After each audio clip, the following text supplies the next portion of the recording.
Hello and welcome to Free Jacks in 5, a series of brief interviews where you get to know your favorite New England players. I'm Dallin Stanford, former US Eagle and current World Rugby commentator. And in this episode, we spent 5 minutes to get to know Harry Barlow from England, one of the international backline stars signed for the 2021 Major League Rugby season. Shame, Harry, how are things out there in Bermuda? You're at the World Tens, right? Unbelievable in Bermuda at the moment. You know, I'm just sitting here looking out across at the beach now. It's a tough life, yeah, but someone's got to live it, so... Now, listen, you looks like you're wearing some mascara or makeup there. What's that about? Yeah, well, at first it looks like mascara, but in fact, it is a black eye from playing rugby. I know backs normally don't go into rucks, but, you know, I popped my head in just for 5 minutes and look what happened. So don't think I'll be doing it again. Well, listen, enough about you. Are there any sporting legends or active sporting members of your family? Oof. I mean, my mum always told me that... my great-great-grandfather was quite a famous boxer, you know, back in the day. We'll take that. I mean, you obviously didn't learn the tricks, though, because you got a couple of shiners there to show for it. Yeah, absolutely. Yeah, it didn't come to me. Now, you spent time with the Harlequins Academy. Can you tell us a bit about that as a development tool for your playing career? I actually got into the junior academy when I was about 13, and I was all the way up there till I was 18 to turn professional. And the biggest thing they taught was just conducting yourself day in, day out as a professional athlete and as a professional player. Even at the age of 13, that's when you start to learn it. So in terms of what you eat, you know, getting your recovery right, psychological lectures, and it was really good. I mean, the time and effort and the investment they put into it was really nice. I'm really thankful for the stuff they taught me for it. So yeah. And you also got a chance to play for the Harlequin Sevens side. Can you describe that experience? Oh, Sevens was great fun, actually. Yeah, I had a really great laugh. It's annoying I got called off just before the lockdown this year, but I absolutely love Sevens. And I know the New England fans can't wait to see you carve it up in the backline positions.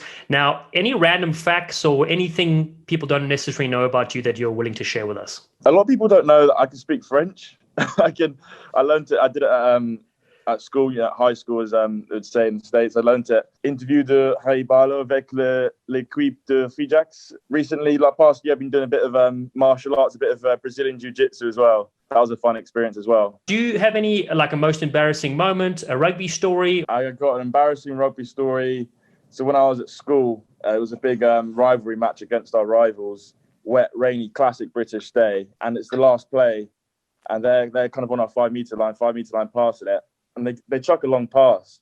I'm thinking, great. Now I intercept and I'm thinking, great. I'm here for the match winner. I'm going for it. And it was a terrible pitch. So I run as fast as I can, and they're catching me. And I thought, great. Now I'm going to win the game here. So happy, already smiling, celebrating. Do the big old, splash down dive. Start celebrating, and my team. First of all, I get up, I get smashed from the back, and I get up, and the team looks at me, going, "What are you doing?" And I dived on the 5 metre line. It was the 5 metre line. It was short.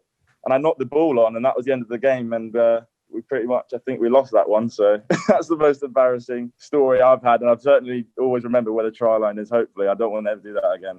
Yeah, it's a learning lesson for future. I've heard of a couple of folks doing that. I believe you qualify for the USA. And if that's true, what criteria is that on? So my dad was born in San Francisco, and he finally settled in the UK when he kind of met my mum and settled down with my mum. But his whole side, so my whole side, my dad's side, family, all out in California, all kind of spread across the US. And now I'm really proud of my American family, and I'm really looking forward to seeing them a bit more. That's really good news for USA Rugby. Now, do you have goals and ambitions to play international rugby for the USA? I mean, absolutely. I mean, how can you not? I mean, just looking at US Rugby, they're getting better every year and every tournament, 7s and 15s. And it's I always thought it was the sleeping giant, the US, and I think it's finally on the path to becoming recognised what it really should be and appreciated for what it should be. And I think it's going to be certainly absolutely world title contenders in the years to come, because the amount of talent is unbelievable in the US. Let's talk about the Free Jacks briefly. So I'm wearing your personalised shirt. How did you come up with this cool design? And tell us a bit about it.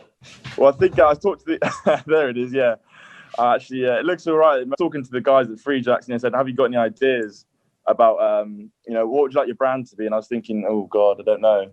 And I think they settled for, just because I got a British accent, they said, let's go for the gents. It's been sticking so far, and it looks good on the T-shirt. And then do you have a message or something for the fans that are waiting desperately for the new season to kick off? Yeah, absolutely. I just want to say I feel really welcomed already. I haven't even been over there and already feel part of the team. Please be patient. I'm dying to be playing as well, and I can't wait to meet the fans and and really get amongst the region of New England and especially the state of Massachusetts. So really can't wait. Good. Well, I know they look forward to welcoming you very soon. And then just finally, your impressions of Major League Rugby overall. I know you've been watching it from afar for the last 3 years. So what do you think of the league? Ever since it's been created, I've been absolutely loved to watch it. I think it's really exciting. That's why when the Free Jacks got in touch, I was actually really excited, and I couldn't say no, because the MLR as a league is, it's champagne rugby, I like to call it. It's, chuck those amazing passes. It might not go to hand every time, but it's exciting to watch and fun to play, and I couldn't say no. So a great league to play in, and it's only going to get better. Well, Harry, don't try to steal my champagne rugby lines, okay? Listen, thanks so much for joining us on Free Jacks in 5. This is Harry Barlow. Catch him in action at the 2021 Major League Rugby season, and you can keep updated at freejacks.com. Keep the change. As he says, champagne rugby, and let's ride.